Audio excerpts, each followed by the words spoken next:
I'm interviewing my hairdresser, Judy. What's your last name? Rossetti. Judy Rossetti.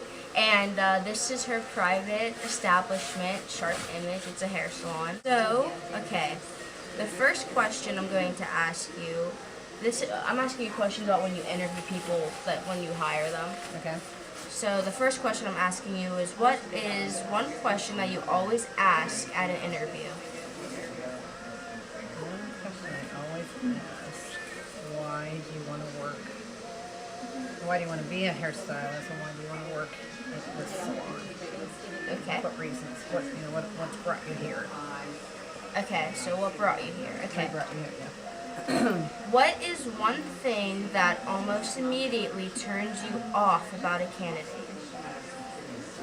They're wearing blue jeans. They're wearing blue jeans. Okay. That's funny. If their dress is not appropriate, so and that would be coming in with the sweats or your hoodie on and Yeah. jeans. Yeah, you're not dressed appropriately. Okay. Next question.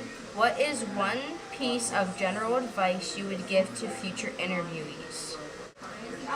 Well, first and foremost is their appearance and how you present yourself, and your gifts are that you feel that you would bring into my business to make it better or whatever. Just to make it better? Just to make it better. Okay.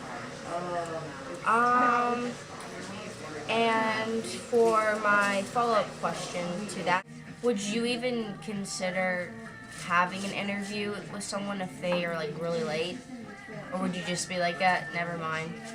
If someone showed up late for an interview, Yeah. if there wasn't a really good reason for that interview, in my eyes, what I mean, like your car breaks down or something, an emergency came up. But for someone that just blows off an interview, I would not. I might give them a second chance, but at that second chance, I would probably pretty know much whether or not they had, the desire to like work. Or I've had people do that. I've had people come in for interviews and totally like act like it wasn't important.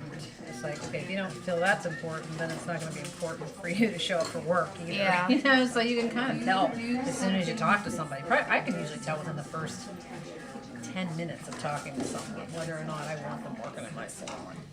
Or at least am I interested in them working in my salon to know more about them. So it's usually in the first 10 minutes that I can really kind of get a gist for that.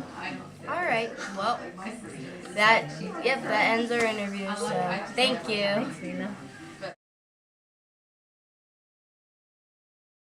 I'm Alicia, and I help my managers interview people at Rady. What is one question that you always ask at an interview?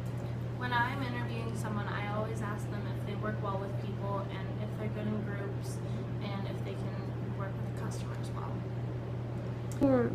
What is one thing that almost immediately turns you off about a candidate? When they are cocky or if they're not paying attention to their answers and if they don't meet any qualifications. What is one piece of general advice that you would give to future interviewees? I would tell them to be very polite in their interview and to make sure that they put a lot of thought into each answer for the questions and to not lie about their answers or anything. And do you think applicants have a higher chance of getting the job at a franchise versus a private business? I think they do because private business owners normally like to have like family members or like close friends, and franchises take pretty much anyone to like expand their businesses. Alright, well, thank you. That's it. Last questions that we found were: do you work well with people, and why the interviewee is interested in being employed at their company? Some interview turnoffs were showing up in casual or inappropriate clothing, bad attitudes, and lack of knowledge about the company. Some advice that we learned was to always show up on time and be dressed appropriately for the interview.